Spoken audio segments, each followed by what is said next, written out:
Hello and welcome, fitness and wellness experts and operators. My name is Ben Ludwig. I am the host for the Revenue Machines podcast, sponsored by DX Factor. I'm really excited about our conversation today. So I've got two awesome guests with us. I've got Harshal Shah, who's our Director of Product Management for DX Factor, who also oversees the account for FitnessSF, which Troy McFarland, the marketing director for this brand, is here with us today. He and I have had quite a few conversations here lately about the industry at large and some of his insights and opinions on how operators are successful nowadays. And let me tell you, man, this guy is fun to talk to. So I'm really Well, excited. thank you. Well, Troy, man, first and foremost, just wanted to say thanks for joining Harshal and I today on today's episode. How are things out there in Cali? Things are good. Thanks for having me. We're finally, it's been 5 years since the big shutdown, we'll say. Yeah, And man.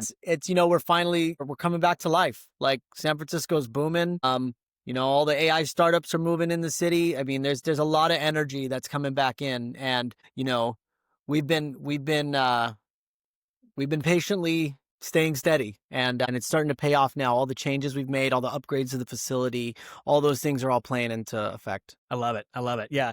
Troy, that's really what sparked today's conversation. Is what we're going to be discussing on today's episode is scaling gym operations and how FitnessSF has partnered with DX Factor to be able to enable that. I've actually been a guest on a few different podcasts to discuss scaling. It's one of my favorite topics because I believe it's one of the most underutilized tools to be able to win long term. I talk to so many fitness operators that are trying to operationalize and really just maximize their efforts in their one location, when in reality, there's so many ways to do it well at scale, but it's so hard. Right? I mean, it's really tough to do, and having great partners in that, I think, is really how you can do that well and shorten that learning curve, as entrepreneurs call it. And so my first question for you, Troy, is I'd love to hear what initially sparked FitnessSF to partner with DX Factor. So how did that relationship start? Yeah. So in like 2016, we decided, we do want to go down this path of custom development. Like we want to own our processes, and we want to create cool products. Like we want to be able to be different. The industry is, we have software that everyone uses. We have white label apps that everyone uses. No one's really doing like, a handful of people are doing like custom stuff, especially back then. And so we went down that path. After a lot of blood, sweat, and tears and money, we realized, we learned a lot from it. And then we've known Al Noshrivani for a long time through the Connection and MotionSoft days. And so when he kind of approached us with the X Factor as being our new development partner, everything's based on trust. So it's like, relationships. And so we trusted Al, and we were like, you know what, let's do this. And now we have a better mindset of what we actually really want. And it's been now a good, 3 years, almost 3 years. Yeah. So that's kind of how it started. Troy, the fitness industry is small. Let me tell you. I mean, I've been here for, I've been working in the fitness industry for about 17 years. And the amount of times that I've had the similar names come across my desk, or people introducing other people for positions or partnerships, it's so interesting to me. And I also think it helps to be able to create the type of communication and for innovation needed for a successful partnership, which is actually where I want to ask Harshal to give some insight from the X Factor side. So Harshal, in your opinion, I'd love to hear how the partnership works with FitnessSF and how DX is able to provide this quality of product, and also what products are being offered at FitnessSF at this point. Absolutely. Yeah. And I'll first touch point on the other thing that you mentioned. Yes, fitness industry is so small. I am learning it as an everyday.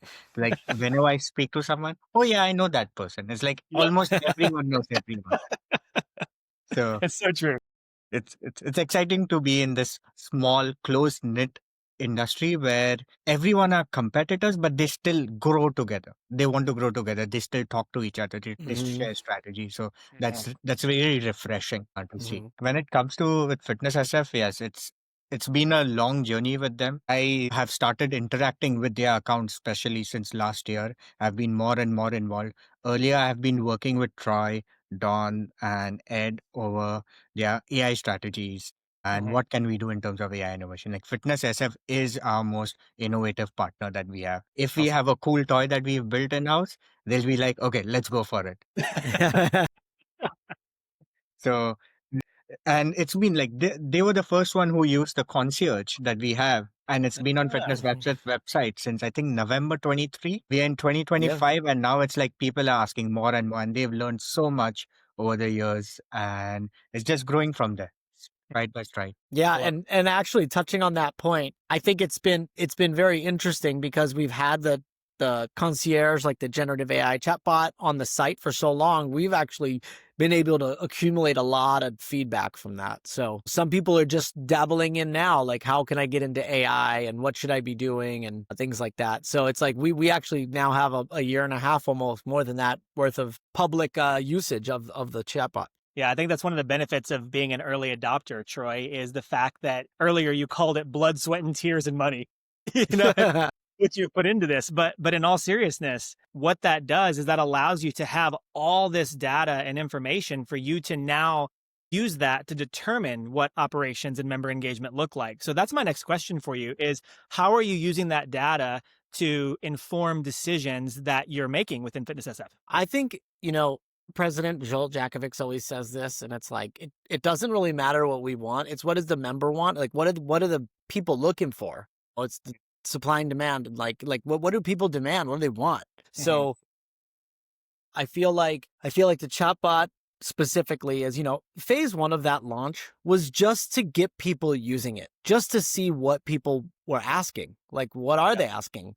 As operators, especially as leaders, I think as the company grows, you start to get more separated from the front desk sales interactions day to day. And how else can you see that? Well, you have to start looking, how are they chatting with the brand itself? And so, we took some stuff right away and started making changes. I mean, we've got people were constantly asking, they were trying to buy day passes online. Like, seems very simple, right? Like a very simple thing, but we just had our monthly memberships online, but we do have we're a transient city. We have a lot of day passes that are purchased. And so that is in process. That's about to be released. The cancellation, obviously, I think the two big things people are going on the site to ask is like, what's your price? Or how do I cancel? Like, those are kind of the two big ones, like, that are pretty consistent. But then it started to expand, like, over time. So like after, the initial usage was that. And then over time, I would say within the last 12, 18 months, it's been like, it starts to break out. So then on the back end dashboard, you can see like, okay, what are the sections that it's breaking out to and how can it summarize these things? And the AI is helping us determine like, okay, in the pricing category, these questions are specifically now being asked. And so then it helps us kind of change our pages on the website. Like, do we need to add different copy? Like, are we not adding enough to the knowledge base, the help center? If people keep asking this question, they clearly can't find it. Or they just want to chat to the bot immediately, But but yes, I think that's been one. And I think overarching, I think we just want to be a company that is innovative, applies, and then takes the feedback and then goes back to the beginning. So it's like a full loop. It's this full feedback loop. And same thing with like the operations and the, where are we falling short? Like, what are people complaining about all the time? Like what?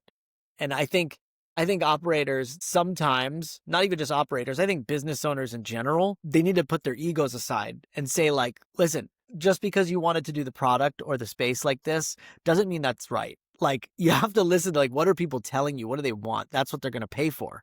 And that's who keeps the lights on, right? It's the member. Yeah, you're so right. Yeah, Troy, I know I've gotten caught in those situations as a business owner myself at times where I see things a certain way. And so I assume that that's how it should be. When in reality, when I take a step back and actually do some digging or even just asking questions, we talked about the fitness industry being so small. One of the reasons I love that is because I've got a lot of phone numbers that I can dial and say, hey, am I crazy? So that brings me to my next question on how DX Factor has helped, because I do believe that back to the topic of scaling, in order to scale quickly, you got to make decisions fast. And so when it comes to some of these feedback loops, which I'd love to hear your thoughts, Troy, as well as you, Harshal, how has the partnership with DX Factor helped you to be able to go, okay, we've got a third-party partner that's vested in our success. Hey, are we crazy? So what does that look like for the partnership here? I think in terms of like in what we look for in like a good partner, it's a true two-way street. It's not like we tell DX, hey, can you build this for us? And then they build it, and then we say on to the next project. It's literally saying, how can this help us both? And how can we build on this later for long term for both of us? And I know for them, they probably like that. Like, I assume that they like that we are open to making mistakes and trying things to see what works and what doesn't. And I think that is a bit different than what people are used to. And saying like a lot of people wanted to just have a lot of control over everything. And I get that. It's like if you don't have control over your product or the process, like it can derail pretty quickly. But I think there's a difference between like oversight and adapting than like hands-on control. And I think like we all have this trust in each other that, hey, if it's a back end, something's messing up, they're going to catch it for us. If not, we're going to adapt to it quick. And they've helped a lot because they've not just only been building these products for us, but are able to jump on calls at any time. Harshal's always there when we need him. Our project manager's always there when we need him. And that goes a long way, because then you can go through these kind of ups and downs together as you move up, because it's not a straight line. It's it's like this, but as long as we're moving up, then that's kind of the goal. Exactly. What do you think, Harshal? Absolutely. And I truly want to say, I think personally it's a top-down approach, and it's the thought process of the leadership there, which is Troy, Don, Ed, Ariane, all of them working together and believing that, yes, we want to change. Our app is great. Our current processes are great, but how do we scale? They believe in technology aiding them and helping them, providing a better member experience. And that's why weekly we have a dedicated conversation carved out only talking about AI with the FitnessSF team, because that's how they are invested in it and we are invested in it. Right? We are talking about, this is what we've learned, or these are the things we are seeing. How do we work on that? Because many a times, since AI is newer, AI is something different. People are not familiar with it as much. They feel like it's a one-off thing, let it go. But it's a continuous nurturing, understanding where all you have areas of improvement, the impact. And if it's not working, it's fail fast and get on to the next one. Mm-hmm. Yeah. Yeah. So it sounds like really the open lines of communication and the open discussion of what's working and what's not seems to be a huge piece of the success. Would you both agree? Mm-hmm. Yeah. Yeah. The reason why I ask is because, I think that also helps to create a healthy culture within your leadership team, Troy, and then also what bleeds down into the teams. Because a lot of what I've heard you talk about, Troy, is the value of that member experience first mindset. And so I'd love to hear you talk about how the AI and the tools allow you to be able to really help your teams focus on that member experience. What does that look like for FitnessSF? I think that it comes down to something very simple, which has been tough for the fitness industry to kind of grasp. It's like we've always focused on like, how do we save this member? Like, I don't want them to cancel, or how can I make this sale? Cause I'm going to make a commission, or whatever the case may be. So from the entry point to the exit point, why does it seem like those are always the friction points? It's never when you're a member. Exactly. It's always coming in because of the price or the fees or whatever, or going out. And so I think typically, especially high volume gyms, they were used to churn and burn. And it's like, oh, well, we're just going to bring in so many more people. But for us, we started at like $29, $39 a month when we used to franchise Gold's Gym. And we are now $129 a month. So we've actually had to completely shift how we're like thinking about the member. And you can't just have a $130 membership without a good member experience. Like, it just doesn't, like, people need to get value for what they're paying. Exactly. And that value needs to come from the initial join process. How easy was it? Could I get all the information? The AI makes it quicker. They can just chat. It assists them, pushes them in the right direction. Done. Once they come into the gym, they log into the app. They can get in right away. We've just recently added just the magic link feature where it's like, we were having issues with the password. And again, we're not afraid to admit that. Like, we had issues with people like, I can't get in because whether it wasn't syncing fast enough for the member or what, it could be 5 minutes before your account's created, but I need it now. I need to get in now. And so And so it's the magic link, and they just get the email, click the link, it logs you right in. And so there was no more waiting. And that was kind of one iteration we made. And then, kind of what's in the pipeline is once you get in the app, we're actually redesigning it right now. And the whole goal is to be able to talk to this thing. Like that is it's the very, very near future where people are going to be utilizing chat by talking to it. And if you can go right in the app and you can tap the voice button and you can start talking and you can say what classes are happening today at FitnessSF Castro, and it can take you to that page on the app. And then you can say, hey, book me that class, that HIIT class at 9 a.m. And it says, okay, you're booked, Troy. That is like, you are not putting any barriers on a person wanting to work out anymore. Like, exactly. And in the fitness world, the hardest thing is like, it's like just even getting to the gym is hard. Like the workout, probably you're like, okay, maybe I'll walk in the treadmill or whatever, but just getting to the gym is actually hard. So, we think of it from the AI side. How can that assist you? How can it be like a literal accountability agent? I'm gonna coin that term. Accountability agent. And then accountability agent. That's a good one. Harshal. John, note that down. So there's that mixed with, we offer in the city of San Francisco, parking is difficult. And so we offer free parking at most of our locations. And some of the locations that don't have parking are off of one of the major transit lines. And so we're trying to remove all these barriers from start to finish. Like what would stop people from going to the gym? And so I know I veered off a little bit on the operational side, but it kind of all goes hand in hand, the whole user journey. Sure. No, that was perfect, Troy. I experienced that just the other day. There was a recent holiday that I knew the gym was open because I checked the schedule on my way out the door before the holiday. I got my kids ready. My wife had already gone out with a couple of her friends that morning. So I had the kids. And so I called the gym a couple times, couldn't get anybody to pick up the phone, checked the website, nothing on the website. I showed up to the gym only to find out that the kids club was closed. Yep. I'm like, okay. So I just wasted a trip all the way to the gym. I was frustrated, to be honest, especially on a holiday. I was trying to get ahead of the day, get my workout done before we hung out with friends. And I wasn't able to do that because I couldn't get hold of anybody. Those are the type of things that I feel like hold up businesses, or even to your point, Troy, you talk about those friction points. If I wasn't someone that loved exercise, how easy would it have been for me to go, this is ridiculous, I want to cancel, if I'm not having a great experience, So yeah. I would love to hear both of your thoughts, Harshal, especially from a third party standpoint, not being involved in the day-to-day of the gym space. How do you decide, or how do you figure out where those friction points are, or how to be able to create that great experience? What does that look like on both sides? So Troy from FitnessSF, and then obviously Harshal from DX.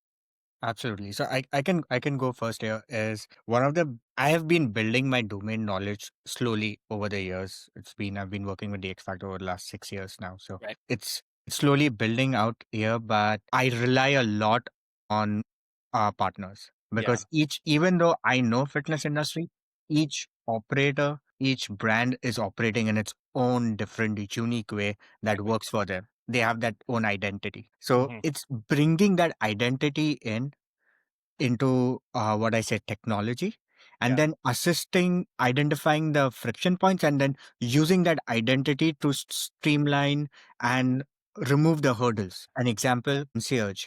It's bringing in FitnessSF's identity, what their motto, their operations, and it's bringing that to their members 24/7. I am here. How can I help you? Yeah. Love it. So it's taking that. I lean on the domain expertise. We bring in our technical expertise and then try and execute in the best way. That's great. Yeah. What do you think, Troy? No, I agree. And I think that,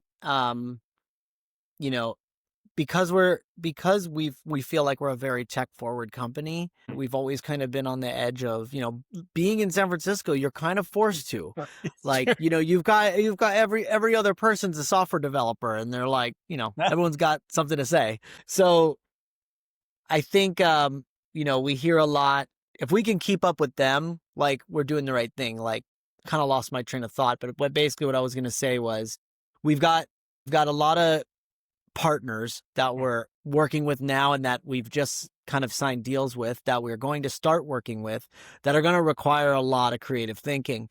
and doing something that people all really wanted to ideally do. People that are in the gym space that have wanted to grow and be innovative, everyone wants this holy grail of like, how do we make the whole experience connected? Like from like providing workouts to, the AI the AI agent to be able to upgrade my membership automatically or assist with booking or book me with my next PT session or be proactive. And like, that's the big one, is be proactive and say, Troy, looks like you've only got 2 training sessions left. Do you want to purchase more? And it's like, it helps push those sales and convert, because ultimately we want to either upgrade, upsell, we want to provide a good experience, but we also do want to upsell, and we want to try to get people where they need to be. Because if they're doing the things they like or they can see results, they'll stay, right? And then that's again in money. Like, we're going to be partnering with eGym and having a true connected gym. So having all the stuff we've built out custom with the X Factor mixed in with the custom app, and then eGym logging all of our equipment plus their equipment, we should be able to do some really cool things. And that's just scratching the surface. Like, that's like, I feel like this should, like, a lot more gyms should be on this level to do this right now. I'm sure a lot of them are trying to go this way, but no one's really nailed this down to a T, I don't think. And then like the layer after that would be incorporating the individual's metrics from their wearable. Because then if you can kind of shift how your cardio, our generative AI chatbot, if Cardi can see what is actually going in from your wearable to understand what type of workout she should actually recommend today because you didn't get good sleep last night, or you're dehydrated, or you're, whatever, like, that's like a game changer. Like, so it's not just pushing you the same workout every other week. Like, oh, you're doing chest today, here you go. Like, okay, well, anyone can go find that on YouTube. Anyone can go find these workouts nowadays. So I think the bigger thing is like, it can read how you are feeling and what you are trying to do and what your goals are, and then it adapts in real time. Yeah. That's the holy grail right there, I feel like. Totally. Yeah, Trey. So I oh my gosh, I had a conversation just last week with somebody else that's in the industry, and we were talking about the future of the industry, and that was exactly what we discussed. And I'm curious. I'm curious to hear your thoughts on what does that balance look like, or how do you create a model where experience still has that human touch in that regard? Because I'm a person that I usually work out by myself. I've been working out for 2.5 decades, and most of that has been by myself because I can't find a workout partner that's consistent. And I love working out. I'm going to go do it regardless, right? So, but I also know that I'm the weirdo. And so if I had all that data, in the app that's telling me you didn't get good sleep last night, here's what I recommend, here's how to do cardio, here's some recommendations on how to, overload principle your squat workout. I'm like, sweet. I love data. I love that information. And I'm probably just going to do it on my own. But how do you tie that information into when you recommend a personal trainer, or when to get a nutritionist involved, or what does that look like? Have you thought through that? I think that's part of what we're going through now. Yeah. Like, over the next 6 months or so is we really have to strategize. I mean, like, yes, we know what we want to do, but we need to really go through the user flows and say, like, and the member flows and say, what are the triggers? What flags it? And that's where the human comes in. If something gets flagged and it can notify the manager and say, like, this person has been looking at the personal training page and has done this and has done their fit session, and they've been consistent. They said their goals were this. Somehow you can see that they're starting to do these workouts. Maybe that's the time to interject and jump in and say, like, hey, I see this, and I know your goal is this. We should work together. Or what I keep telling people is, like, I think that personal training as a whole should kind of, and I hate to sidebar here, but it's like, I feel like this kind of ties together because I think a lot of people want to either be a part of something or they want to learn new skills. And I think that we keep putting personal training in this box of like, well, what is your goal? And then we can train you to get there. When really it's like, what if someone's like, I see these Olympic lifting platforms that you have all these, and I'm scared to do it. I don't know how to do it. Yeah. But the fit session that we call it is only really promoting towards, hey, let's see where you're at, talk about your goals.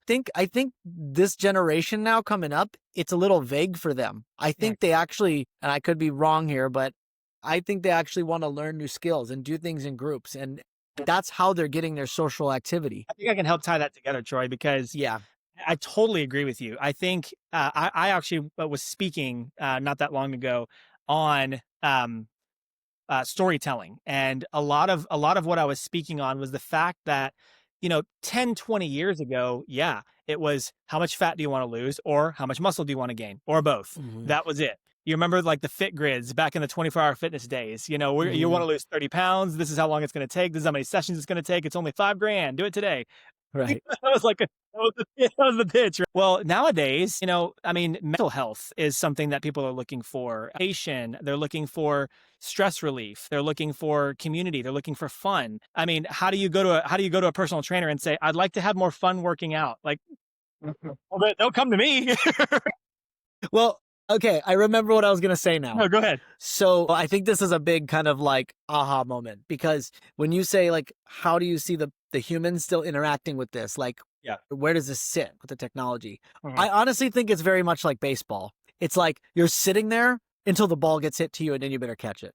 So Uh, I think that's very like the easiest analogy I could say. So it's okay. like, I don't want to talk to a person for 38 days straight, but that one day I need to talk to someone, they better be there to talk to. Better be So ready. like, so I think that is a huge, because some Yep. people are like, I think in the gym world, we were so used to saying like, well, what are you doing all day? Are you busy? Are you out doing outreach? Are you? And it's like, really marketing is driving that outreach now. And It is. social, where are people spending their time? Podcasts, social Yep. media, events. You got to Mhm. meet them there to get the leads in. And then Exactly. from there, let the AI do its work. But then when I want to talk to a human, the human better be there to talk to me, I love that. because I think it's a very like interesting concept, because I mean, it's not that crazy, but it's like that's what's happening. Like, people just want to text, people just want to chat. Why are you calling me? But when I need to call you, You better be ready. yeah, exactly. Yeah, no, that's a great analogy. Actually, Harshal, I want to pass that over to you. So, how does DX Factor help in figuring out where those points are and where the AI needs to be ready to hand that off to a human being? Or I'd love to hear your thoughts on how you guys decipher that information. Absolutely. So for each AI agent, whenever we build it, one of the things that we keep in mind is what is your existing workflow? Hmm. What the last thing that I want to do is enable massive change, because no one likes it. Consumers don't like change. It's They're true. used to a product, they're used to a certain way. We are humans, we like things a certain way. So, what Mhm. we do is we have the AI adopt your current workflows where there are trigger points in terms of, no, this is not happening. I need to talk. Or when I am moving, here are my lease papers, where you need human intervention, where it Right. has to go through review. That's when we hand it off. And that's where we work with FitnessSF to understand where are these trigger points where it's a must human review. Other than these, others are just standard procedures that can be automated. So Yeah. we try and create that distinction on what's a standard procedure and what's a true review. And that's where we augment and have an agent help them scale. And that's how we've gone from 1 to 2 to 3. And now we're in process of next 2 to 3 to 5 more agents working with them. Yeah. That's great. I love that. Yeah. That And actually, oh, sorry. Go ahead, Troy. oh, I was just gonna say, and when we talk about what's the process now versus is it a process now or not, and then how does that workflow work? One thing I did want to touch on is that our director of membership, like our membership director, actually has a technical background, has a computer science background, and he's been involved with us on the tech side now. What used to be manually canceling and freezing the memberships, he's actually freed up now working on the click to save product with these guys, because he knows the operational side from doing the membership directing, but then also he's got a technical background. So it actually really helps the corporate team with us to be able to utilize our staff members more, to where they can be, like have more impact. Exactly. And I think that's the name of the game right now. It's like, that's what a lot of these AI agents are going to do for people. I know a lot of people are thinking like, oh, they're taking our jobs, or they're going to cut a lot of entry level jobs. And that's, at some sense, it's true, but it frees up the people that you need, be doing other things. Yeah. And that's where the thing that you cannot replace is a human element. So it's like, if you were getting paid to just do a task 24 hours a day, or 8 hours a day. Sorry, I'm getting my agents and my humans mixed up. Who works 24 hours and who works 8? But then it's like the humans, you have to do the human stuff. Right. On the other end of every business or every product or every sale or whatever is another human. So like there's going to still have to be someone that deals with that. Exactly. That was actually going to be my next question, Troy, is I'd love to hear your thoughts on having been involved in this process for some time now. You've seen, I know from my experience, I've seen it completely done manually to where we're literally writing down personal training appointments in a book all the way to complete automation. And I think that the industry is moving towards finding a good balance of, to your point, your analogy, when that ball's hit to me, am I ready as a human being? And Mhm. so to scale, I believe that you've got to figure that out before you can then open multiple locations or free up time to have that person that's needs high leverage time. Well, now that all this time is freed up, what do? I have to already have that figured out. Mhm. So I'd love to hear your thoughts on what that looks like for FitnessSF as to how you've prepped your team or how you've evolved to be scalable. Yeah, it's interesting because we are talking about that a lot right now. And I think in order to, I think it's hard because we're a hybrid business. Like we're all in the tech side now, but it's like, but we're still a place where people have to go physically. So finding that balance is, I look at other hospitality companies. I look at like WeWork has a very similar model to gyms. So like, and we're partnered with them. So like we're in where we go to their offices all the time, and it's the same thing. You go, you check in, you use the space. Yep. And so I really was like, you know what? You could take something from that. Like, Mhm. and then you've got the community managers, and it's kind of the same business model. So I look at someone like that. I look at someone like good hospitality companies or event companies. How are they engaging people? And I think that, HubSpot, we were just at the HubSpot inbound conference, and there was a lot of good information taken from there. And we utilize HubSpot a lot. Mhm. And I think something that we're going to build out on that side is they have this thing they released called a contacts health score. And it's interestingly enough, it's called the health score. And basically it's like you can grade it, like you can give it a point system, and you can say like if they do these actions, give them these points. If they haven't been reached out to, like deduct these points, etc. And I think that's kind of the way we need to go for Yeah. our managers per club. Then you can say like what are all the members like average score at this club? Are they all getting spoken to and reached out to? Do they feel good? Are their feedbacks coming back good? Are their feedback surveys coming back good? Um, I think you lean more on that service side. And then me personally, I would say like you do more things to help the clubs to like hit their goal together Right. instead of potentially just always a bunch of individualized commissions if you have salespeople. Yeah. Again, I'm not saying that that's a change we're making. I'm just saying like I think that those things matter where you Yeah. incentivize, and that can help drive how the staff's interacting with members and how they're interacting with, like, they see everything. Yeah. Yeah. Mm. I believe it also depends on the culture of the business. Mhm. What sort of values do you have that you want your employees acting. And by making decisions based on that mission, vision, values, that's what allows you to be able to ensure, to your point that you made early in the conversation, Troy, that you're able to build upon those decisions long term or build upon the Mhm. partnership long term. And so I think just to wrap this all up, I want to ask just a couple more questions on the leadership structure in that regard, Troy, because I know you and I kind of joked about it in a previous conversation, but the fact that we both come from a bit of a background where fitness was mostly just sales focused. So Mhm. long term, when you're thinking about developing partnerships, or you're thinking about maybe adding tech or AI, or you're thinking about developing new job descriptions to help people be more customer centric, for the operators that are listening in all those aspects, if you could just wrap it all up, what would you say to look for, or what would be your best advice for them? I think I think you need to hire people that that want to push the brand, that think like a leader.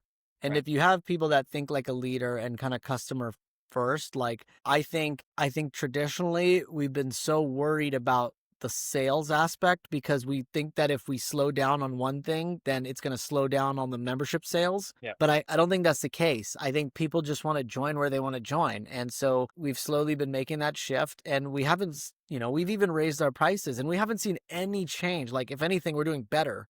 and we've raised the rates. We've implemented some automation to where, and we've taken some of the sales off the sales team's plates. And, of course the change is scary, but they've adapted very well. And they're like, well, this is great. Like when someone wants to reply and talk to me specifically, then I better be ready to assist and deal with this. And when you actually, kind of let go of that control a little bit, because it's not just from the leadership too. It's from like well, I guess our gym leadership, like the GMs and the AGMs, like when you let go a little bit, like, not fully let go off the wheel, but like when you let go a little bit, you'll be surprised for sure. Harshal, I think to bring it over to you, DX Factor has also worked with, a vast variety of brands, including massive corporations. I would love to hear your thoughts on the companies that you've partnered with that are doing the best when it comes to figuring out what that customer experience looks like, or maximizing these AI agents and some of those aspects. What are some of the commonalities you've seen as far as operators go in success? I think commonalities is everyone has a very similar touch point that they want to do is improve member experience. I think Sure. that's one thing which is a very common thread. The approach by different people is very different, and that is baked into how their current processes are. We do things this way. We do Yeah. cancellations this way. Our business supports cancellations, freezes this way. We do Right. joins this way. So it is our job to identify where we can help with automation and scaling so that I can ensure your front desk staff can spend 99.99% time when someone is there and talking to them rather than being behind the screen. And when someone has a question, they're clicking 5, 6 buttons and Exactly. making someone wait. That's great. That's great. Yeah. And I actually do remember now my closing statement here about that is like most people now, they don't want to be sold to. They really don't. And I think recognizing that is huge and saying, but when I want you to sell me, sell me. But I think we're in this age of I can get any information I want. Like I don't need you to tell me what I should do, especially from from the beginning. I think as a member, it's a little different. You start to create rapport, you start to know the community. It's a little different. But like as a lead, like capturing these leads to join, it's like they don't want to be called right after and said like, "Hey, are you ready to sign up?" Like we're in this age where people have a phobia of talking on the phone, or they just don't like confrontation, and it's not. Confrontation doesn't always need to be bad. It can be like it's just, hey, holding you accountable, and it's but Yeah. um And but yeah, yeah, just to add to that, right? Like most people, before they come in to the gym and they are looking at your website, they've already vetted you out by talking to ChatGPT, Perplexity, Grok, Claude. They've already vetted you out. They've already compared. So they already know that they are inclined towards you. So that's why, and all of these things that they do are with chat agents, Right. with AI agents. So it becomes natural when you have an agent of your own that's available there to answer to the user in the way that they understand and in the way they want to consume information. It makes it very easy. And the transition from me searching, okay, what are the best gyms near me, coming to FitnessSF and saying, hey, cardio, okay, so I'm considering this. What do you have? And That's then great. signing up. Exactly. Yeah, that's awesome. Yeah, guys, I was reminded, Troy, of what you said just a minute ago. How people they don't want to be sold, but they love to buy is the way that I always like to put it. And I've got 3 daughters, and my wife needed to head to the store for something, and all of my girls were like, "Can we buy something too?" They just, I mean, people don't want to be sold, but they love to buy. They love to spend money. From the age of 4 years old, let me tell you, that's that's when it starts. And so I think just to wrap the conversation up, I think it's most important for our listeners to remember, number one, when you think about how you're spending your time as a leader, or how your people inside of your facilities, if it's not you, are spending their time, how much of the activity that they're doing on a daily basis is truly impacting member experience, and how much of it is simply some of the black and white grunt work. How much of it could be done by an AI agent? How much of their time is being taken by putting out fires, or telling people when the kids club is open on a holiday, or all of these things that can very easily be taken off of their plate? And really, at the heart of this, that's how you scale. is figuring out how to be able to spend the time on the most impactful things, have job descriptions that match that, and then really finding out how to be able to, I think, Troy, to your point, finding the people that want to do those activities as well, finding the people that really want to help their members experience the best version of, in this case, FitnessSF. So with that, again, I just want to say thank you both for being on today. Harshal, Troy, this has been a really great conversation. I really think this is going to be some great insights for our listeners to be able to come in and hear a little bit more about how to be able to think differently, maybe, about the future of their business and their member experience. Last thing, really quick, Troy, I'm going to pass the mic over to you. If people want to learn more about FitnessSF, or if they want to connect with you, where should I point them? Yeah, you can find me on LinkedIn. Troy McFarland, MacFarland. See it right here. Learn more about FitnessSF at fitnesssf.com, and same on social media at FitnessSF, fitnesssf.com. If you want to chat about any of the products we're using or anything like that, I'm happy to chat. Love it. Awesome. Well, Troy, Harshal, thank you again for the conversation today. For all of our listeners, be sure to check out Troy on LinkedIn. Be sure to follow him. He's got some great insights on there. Be sure to check out the FitnessSF website if you want a good example of what having a great website looks like. And also be sure to continue to follow the Revenue Machines podcast, sponsored by DX Factor. We are posting new episodes every other week. So continue to be on the lookout for more insights on how DX Factor is partnering with some of the biggest companies in fitness and making waves and ensuring that you as operators find the best ways to be able to keep your member experience at the forefront of what you're doing on a daily basis. We'll see you next time.